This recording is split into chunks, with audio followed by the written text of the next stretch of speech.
Friends, welcome to our Sayali fashion designer channel आणि मी आहे सायली. तर तुम्हा सगळ्यांचं आपल्या आजच्या नवीन अशा छानशा व्हिडिओमध्ये मी मनापासून खूप खूप स्वागत करते. तर कसे आहात तुम्ही? नक्कीच मस्त आणि मजेत असणार आहात. आणि खरं तर आज मी तुमच्यासोबत खूप सुंदर अशी बाही डिझाईन शेअर करणार आहे. आणि नक्कीच या छानशा बाही डिझाईनमुळे आपल्या साडीला आणि ब्लाउजला खूप सुंदर असं लुक येईल. त्याचबरोबर ही जी काही डिझाईन आहे तर मी तुम्हाला या संपूर्ण डिझाईनची कटिंग आणि स्टिचिंग अतिशय सावकाश स्टेप बाय स्टेप आणि खूप काही महत्त्वाच्या टिप्स अँड ट्रिक्स सहित सांगणार आहे. म्हणजे तुम्हाला आपला आजचा हा व्हिडिओ बघून फक्त डिझाईन बनवणंच नाही, ती प्रॉपर फिनिशिंग सहित कशी बनवावी हे देखील सहज लक्षात येईल. त्याचबरोबर जरी तुम्ही नवीन शिकत असाल तरी सुद्धा तुम्हाला सहज स्टिच करता येईल एवढी सोप्या पद्धतीने मी तुम्हाला सांगण्याचा प्रयत्न करणार आहे. आणि नक्कीच या छानशा बाही डिझाईनमुळे आपला ब्लाउज खूप सुंदर दिसेल आणि नक्कीच ब्लाउजमुळे साडी सुद्धा छान दिसेल. सो चला मग आता वेळ न घालवता आपण आपल्या आजच्या छानशा व्हिडिओला सुरुवात करूयात. आणि आपला आजचा हा व्हिडिओ तुम्ही स्किप न करता पूर्ण नक्की बघा, जेणेकरून तुम्हाला आपला आजचा हा व्हिडिओ बघून परफेक्ट अशी छान प्रॉपर फिनिशिंग सहित ही बाही डिझाईन सहज स्टिच करता येईल. ठीक आहे, सो चला मग आता आपण स्टार्ट करूयात. तर हे बघा, इथे तुम्ही बघू शकतात की ही आहे बाही.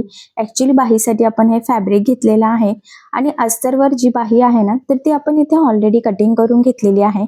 तर सगळ्यात आधी मी या बाहीचं मेजरमेंट कसं आहे ते सांगते, म्हणजे तुम्हाला तुमच्या मापानुसार ह्या डिझाईनसाठी कशा पद्धतीने कटिंग स्टिचिंग करावी हे सहजच लक्षात यावं यासाठी.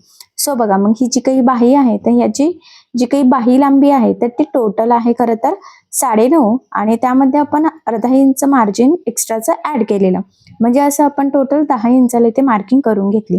त्यानंतर इथे बाहीची घडी होती 8 इंच आणि तयार झालेली आहे आपली 7 इंच आणि बाही ही कोपऱ्यापर्यंत आहे, त्यामुळे याची कॅप हाईट घेतलेली आहे आपण 3 इंच.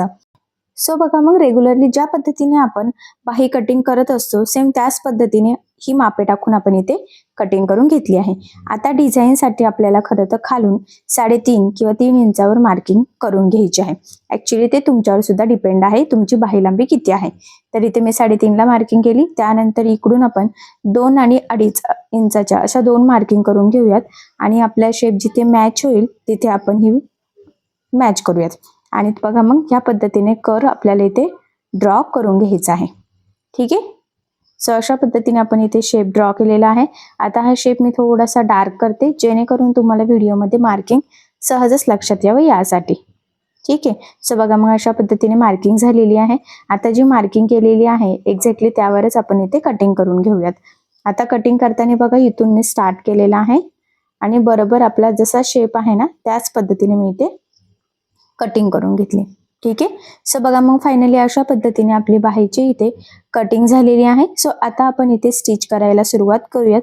तर जो काही वरचा पोर्शन आहे त्यासाठी आता सध्या आपण इथे फॅब्रिक घेणार आहोत, मेन फॅब्रिक, आणि मग पुढे तुम्हाला मी सांगते कशा पद्धतीने खालचा पार्ट सेपरेट तयार करायचा आणि तो कसा जोडायचा ते. ठीक आहे, सो चला मग आता आपण स्टिचिंगला सुरुवात करूयात. तर बघा, मग सगळ्यात आधी काय करायचं, हा पार्ट मी ह्या पद्धतीने ठेवलेला आहे आणि ते सेंटरला कट मारले. त्यानंतर इकडच्या साईडने जिथून ओपन पार्ट आहे ना तिथून 5 इंचाची आपल्याला इथे मार्किंग करायची आहे, खाली आणि वरती दोन्ही साईडला, आणि तिथे सुद्धा आपल्याला किंचितचा कट मारून घ्यायचा आहे. ठीक आहे, आता जिथे कट मारलेला आहे तिथून आपल्याला इथे प्लेट्स टाकायला सुरुवात करायची आहे. सो बघा, मग ह्या पद्धतीने अगदी छोट्या छोट्या प्लेट्स व्यवस्थित सेट करत आपल्याला इथे टीप मारून घ्यायची आहे. जर एक एक प्लेट सेट करत करत तुम्ही वरच्या साईडला एक एक पिन लावली तरी सुद्धा चालणार आहे, किंवा फक्त सध्यापुरतं असं व्यवस्थित प्रेस केला आणि मग नंतर आपण पुन्हा वरच्या साईडने म्हणजे खालच्या प्लेट झाल्यावर वरचा पार्ट सुद्धा आपण इथे सेट करू शकतो. मग तुम्हाला कसं वाटतंय सोपं, त्या पद्धतीने तुम्ही इथे नक्कीच करू शकता. ठीक आहे, सो बघा, मग मी संपूर्ण आता जिथे बघा 5 इंचाची मार्किंग केली होती आणि कट मारला होता तिथून सुरुवात केलेली आहे. तर दुसऱ्या कटपर्यंत आपल्याला आता इथे या प्लेट्स टाकून घ्यायच्या. खरं तर ह्या प्लेट्स तुम्हाला किती जवळ हव्या आहेत, किती लांब हव्या आहेत, छोट्या मोठ्या, हे टोटली तुमच्यावर डिपेंड आहे की तुमच्याकडे किती फॅब्रिक अवेलेबल आहे. कारण ह्या प्लेट्ससाठी आपल्याला भरपूर सारा कपडा लागत असतो. सो त्यामुळे मग जेवढा कपडा असेल त्यानुसार तुम्ही प्लेट्स सेट करायच्या. आता खालच्या साईडने प्लेट्स व्यवस्थित झालेल्या आहे, त्याच प्लेट्स आता वरच्या साईडला सेट करत करत मी इथे टीप मारून घेते. सो अगदी व्यवस्थित सावकाश एक एक प्लेट्स व्यवस्थित सेट करायची आणि मगच टीप मारायची आहे. कारण की आता ह्या प्लेट्स व्यवस्थित सेट झाल्या तरच आपल्या पुढच्या डिझाईनला व्यवस्थित लुक येणार आहे, नाहीतर मग फिनिशिंग वगैरे जर व्यवस्थित आली नाही तर मग डिझाईनचा काहीच उपयोग होत नाही. त्यामुळे असंही मी प्रत्येक वेळेस कुठलीही डिझाईन असो संपूर्ण कटिंग स्टिचिंग करताना फिनिशिंगच्या खूप काही महत्त्वाच्या टिप्स अँड ट्रिक्स तुमच्यासोबत शेअर करत असते. तर तुम्ही सुद्धा ह्या टिप्स अँड ट्रिक्स आवर्जून फॉलो करायचे आहे. आणि बघा मग फायनली आपण ह्या प्लेट्स अगदी व्यवस्थित सेट केला. त्यानंतर बघा जिथे फॅब्रिक तुम्हाला कमी जास्त वाटतंय तर तिथे कट करून ते व्यवस्थित सेम करून घ्यायचं आहे. सो बघा मग ह्या साईडने माझं व्यवस्थित झालेलं आहे. आता इकडच्या साईडचं सुद्धा आपण कट करून घेऊयात आणि मी ते व्यवस्थित सेटही करून घेतलेलं आहे. ठीक आहे. सो आय होप सो इथपर्यंत तुमच्या लक्षात आलं असेल. आता आपण इथे स्टिच करायला सुरुवात करूयात. तर बघा मग हा वरचा पार्ट आपल्याला ह्या पद्धतीने इथे ठेवायचा आहे आणि साधारणतः 1/2 इंच असं एकसारखं मार्जिन ठेवत आपल्याला टीप मारून घ्यायची आहे. ठीक आहे. टीप मारताना मार्जिन अजिबात कमी जास्त होणार नाही याची काळजी घ्यायची आहे, कारण इथे आपण कॅनव्हास पेपर वगैरे यूज केलेला नाहीये. सो आता आपण जी टीप मारणार आहोत त्यावरच आपलं फिनिशिंग लुक सगळं डिपेंड आहे. त्यामुळे मग अगदी सावकाश. आणि त्यानंतर बघा किंचितचं जे काही आपलं एक्स्ट्राचं मेन फॅब्रिकचा पार्ट आहे तर तो सुद्धा आपल्याला इथे कट करून घ्यायचा आहे. सो बघा मग अशा पद्धतीने मी इथे कट करून घेतलं. त्यानंतर इथे 2-4 कट्स मारायचे आहे, जेणेकरून ज्यावेळेस आपण हा पार्ट सरळ करू तर तो प्रॉपर परफेक्ट फिनिशिंग सहित सरळ व्हावा. त्यासाठी खरं तर ही स्टेप खूपच इम्पॉर्टंट आहे. आणि कट्स मारून झाल्यावर अलगद असं आपल्याला हे खरं तर इथे सरळ करून घ्यायचं आहे. आणि त्यानंतर मग खालच्या साईडला द्यायची आहे आपल्याला दाबटीप. सो बघा मग आता इथे दाबटीप देताना आपल्याला काळजी घ्यायची आहे की आपला अस्तरचा जो काही आतला कपडा आहे तर तो वरती दिसणार नाही, जेणेकरून आपली बाहीची फिनिशिंग बिघडायला नको. सो फिनिशिंगसाठी ही खूपच महत्त्वाची टिप्स आहे, तर ही तुम्ही आवर्जून फॉलो करायची आहे. आणि बघा मग फायनली अगदी परफेक्ट अशी मी इथे दाबटीप देऊन घेतली. आता यानंतर आपल्याला अस्तरची बाही मेन फॅब्रिकला कडेकडेने ह्या पद्धतीने जोडून घ्यायची. जोडताना कुठे गोळा होणार नाही, तिरकं जाणार नाही, प्लेट्स आपल्या दुमडल्या जाणार नाही. तर ह्या छोट्या मोठ्या गोष्टींची खरं तर आपल्याला इथे काळजी घ्यायची आहे. आणि फायनली असं परफेक्ट आपण जोडून घेतलं. आता जोडून झाल्यानंतर जे काही एक्स्ट्राचं मेन फॅब्रिक आहे तर ते कट करून परफेक्ट मापाचा आपला बाहीचा हा वरचा पार्ट आपल्याला इथे रेडी करून घ्यायचा आहे. कारण तुम्हाला असंही सगळ्यांनाच माहीत आहे अस्तरवर आपण परफेक्ट कटिंग करत असतो, पण ब्लाऊज पीसचा कपडा आपण थोडंसं एक्स्ट्राचं मार्जिन ठेवून कटिंग करत असतो. सो म्हणूनच मग इथे सुद्धा आपण ते एक्स्ट्राचं कट करून घेतलं आणि परफेक्ट असा हा पार्ट रेडी करून घेतला. बघा फिनिशिंग वगैरे अगदी परफेक्ट आली. त्यानंतर हा खालचा पार्ट आपण रेडी करून घेऊयात. त्यासाठी बघा हा प्लेन कपडा मी घेतलेला आहे. ब्लाऊज पीस मधला वर्कवाला कपडा तुम्ही यूज केला तरी सुद्धा चालणार आहे. आणि 1/2 इंच एवढं एकसारखं मार्जिन ठेवत सिंपल अशी आपण इथे टीप मारली. मेन फॅब्रिक खाली आहे लक्षात राहू द्या. आणि वरच्या साईडला आपण आपला अस्तरचा पार्ट इथे ठेवलेला आहे. त्यानंतर मग हे कट करून घ्यायचं आहे एक्स्ट्राचं. आणि इथलं खालचं सुद्धा जे काही एक्स्ट्राचं मेन फॅब्रिक आहे तर ते आपण कट करून घेऊयात.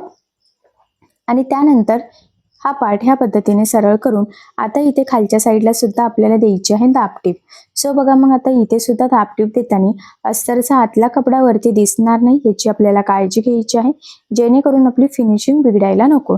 सो फिनिशिंगसाठीच्या ह्या छोट्या मोठ्या टिप्स मी आवर्जून फॉलो करायच्या. ठीक आहे.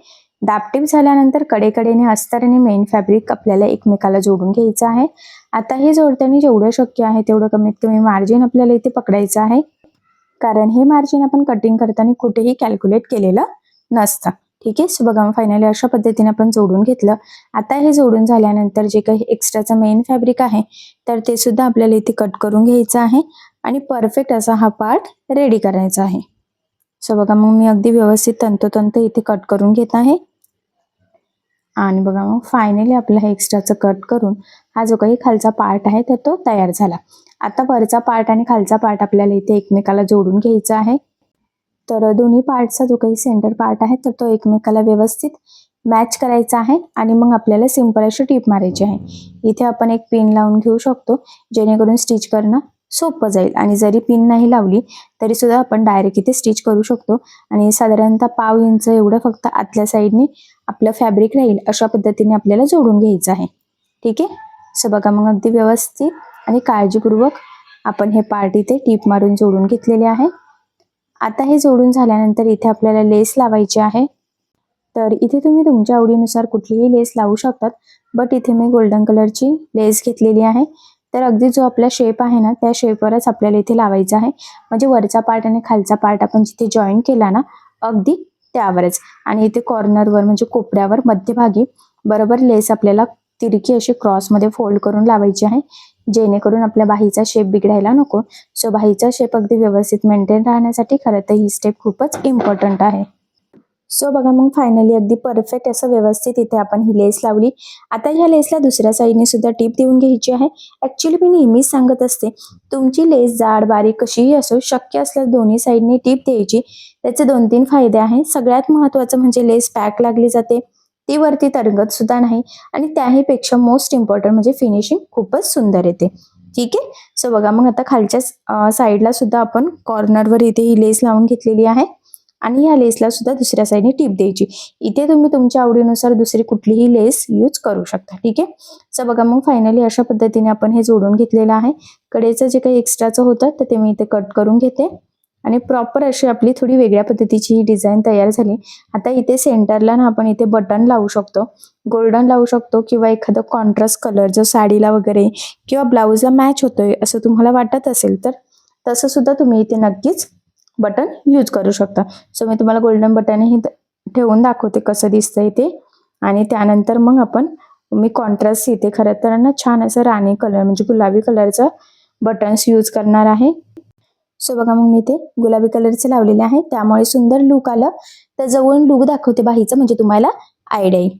सो बघा मग फायनली खूप छान असं कलर कॉम्बिनेशन सहित आपण प्रॉपर परफेक्ट फिनिशिंग सहित ही मस्त अशी पफ बाही म्हणू शकतो तुम्ही, ते फुगा बाही वगैरे म्हणू शकतात, छान अशी रेडी करून घेतलेली आहे. ती सुद्धा थोड्या वेगळ्या पद्धतीमध्ये, कारण बऱ्याचदा काय होतं ना की त्याच बाही डिझाईन बनवून कंटाळ येतो. सध्या कोपऱ्यापर्यंत बाहीचा सुद्धा खूप ट्रेंड चालू आहे. सो अशा वेळेस तुम्ही ही बाही नक्की ट्राय करून बघू शकतात. नक्कीच या छानशा बाहीमुळे आपल्या साडीला आणि ब्लाऊजला खूप सुंदर असं लुक येईल. आणि सगळ्यात महत्त्वाचं म्हणजे ही जी काही बाही आहे त्याची संपूर्ण कटिंग स्टिचिंग मी तुम्हाला अगदी सावकाश स्टेप बाय स्टेप आणि खूप काही महत्त्वाच्या फिनिशिंगच्या टिप्स अँड ट्रिक्स आहेत सांगितलेले आहे, जेणेकरून तुम्हाला आपला आजचा हा व्हिडिओ बघून अशी छानशी बाही डिझाईन सहजच बनवता यावी यासाठी. सो ही बाही डिझाईन तुम्ही नक्की ट्राय करून बघा. नक्कीच या छानशा बाहीमुळे आपल्या साडीला आणि ब्लाऊजला खूप सुंदर असं लुक येईल. आणि सगळ्यात महत्त्वाचं म्हणजे कस्टमरला सुद्धा नवीन बाही डिझाईनची आयडिया हवी असते, तर ही आयडिया तुम्ही नक्कीच देऊ शकतात. आय होप सो आपली आजची ही डिझाईन तुम्हाला आणि तुमच्या कस्टमरला नक्कीच आवडेल. बघा अशी रेडी झाल्यावर फोल्ड झाल्यावर ह्या पद्धतीने दिसणार आहे. सो सेम ह्याच पद्धतीने दुसऱ्या साईडची बाही सुद्धा मी रेडी करून घेते, आणि तुम्ही आपली आजची बाही डिझाईन अशी नक्की ट्राय करून बघा. आय होप सो आपली आजची ही बाही डिझाईन तुम्हाला आणि तुमच्या कस्टमरला नक्कीच आवडेल. ठीक आहे. तर बघा मग फायनली खूप छान अशी डिझाईन तयार झालेली आहे, आणि नक्कीच या छानशा डिझाईनमुळे साडीला ब्लाऊजला खूप सुंदर असं लुक येईल. आणि महत्त्वाचं म्हणजे तुमच्याही नक्कीच लक्षात आलं असेल की संपूर्ण कटिंग स्टिचिंग मी तुम्हाला अतिशय सावकाश स्टेप बाय स्टेप आणि खूप काही महत्त्वाच्या टिप्स अँड ट्रिक्स सांगण्याचा प्रयत्न केलेला आहे, जेणेकरून तुम्हाला प्रॉपर फिनिशिंग आणि फिटिंग सहित ही डिझाईन सहज बनवता येईल. सो या पद्धतीने नक्की ट्राय करून बघा, आणि जर तुम्हाला यामध्ये काही प्रॉब्लेम येत असेल तर मला कमेंट करून नक्कीच कळवा. मी तुमच्या प्रश्नाचे उत्तर देण्याचा नक्कीच प्रयत्न करेन. ठीक आहे. सो चला मग आता भेटूया पुन्हा नवीन अशा छानशा व्हिडिओमध्ये. आणि तुम्हाला आपला आजचा व्हिडिओ कसा वाटला हे मला कमेंट करून नक्की कळवा. त्याचबरोबर आपला व्हिडिओ आवडला असेल व्हिडिओला लाईक करायला विसरू नका. आणि असेच नवनवीन छानसे व्हिडिओज बघण्यासाठी आपल्या सायली फॅशन डिझायनर या चॅनलला सबस्क्राईब करा. आणि ज्या वेळेस तुम्ही सबस्क्राईब कराल त्यावेळेस त्यासमोरील बेल आयकॉन ही नक्की प्रेस करा. त्यामुळे काय होईल, जेव्हा मी नवीन व्हिडिओज टाकेल त्याचं नोटिफिकेशन तुम्हाला तुमच्या मोबाईलवर येईल. ठीक आहे. सो चला मग भेटूया पुन्हा नवीन अशा छानशा व्हिडिओमध्ये. तोपर्यंत टेक केअर, काळजी घ्या. आणि आपला आजचा व्हिडिओ शेवटपर्यंत पूर्ण बघितल्याबद्दल thank you so much. Bye bye.